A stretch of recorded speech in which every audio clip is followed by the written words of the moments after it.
Australia is well known for frequently changing its visa and immigration policies. Since I got here about a year ago, there have already been numerous changes, with more expected in the future.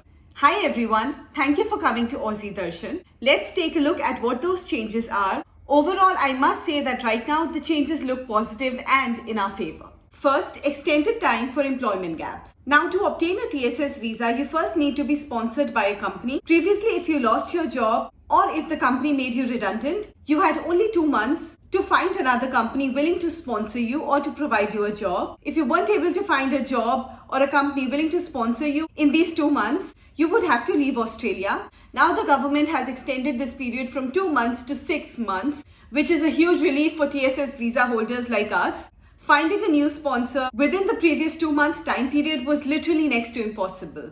It was like the government was wanting us to leave the country and go back. Work anywhere during employment gap. Earlier, TSS visa holders couldn't take up any other job during the employment gap I told you about if they lost their job. But now TSS visa holders have the flexibility to work anywhere, even without sponsorship during this unemployment gap of 6 months. Which means that for 6 months, while they are searching for a new sponsorship, they are free to take up any work in any company in any role without sponsorship. This will certainly help people support themselves financially while they are searching for a sponsorship, especially in an expensive country like Australia. Every day without earning feels like an existential crisis. Third, reduced work experience requirement.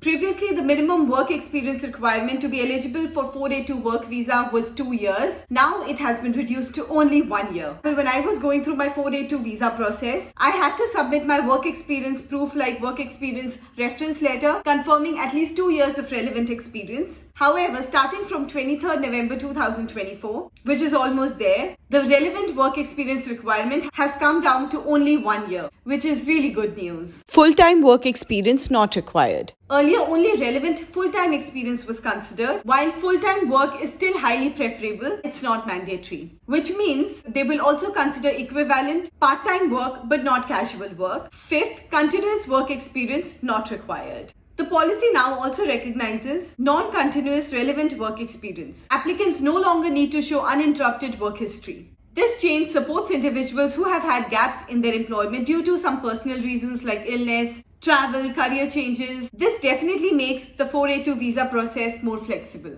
Sixth, 2-year pathway to PR instead of 3. This is a really good news for the people who are wanting to settle in Australia. 482 visa holders can now be nominated by their employers for permanent residency through visa subclass 186 after working for 2 years with the same company in the same occupation. Previously, employees had to wait for 3 years for their employers to file for their permanent residency on their behalf. The 2-year period begins when your 482 visa starts with your current company.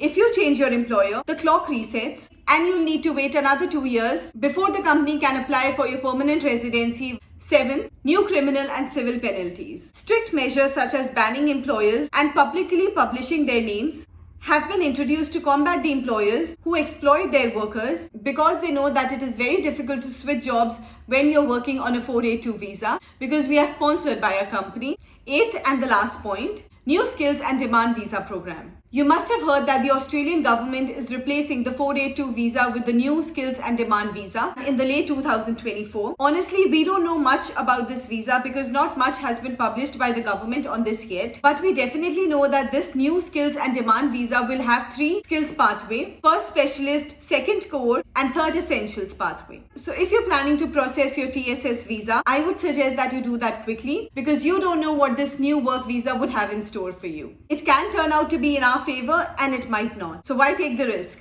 Thank you so much for watching this video. Hope it was helpful. If you think that I missed out on any point, then please let us all know and let's help each other out by commenting down below. If you want to know more about my 482 visa journey, then I've created 3 videos. Please watch them. Links would be in the description. Bye.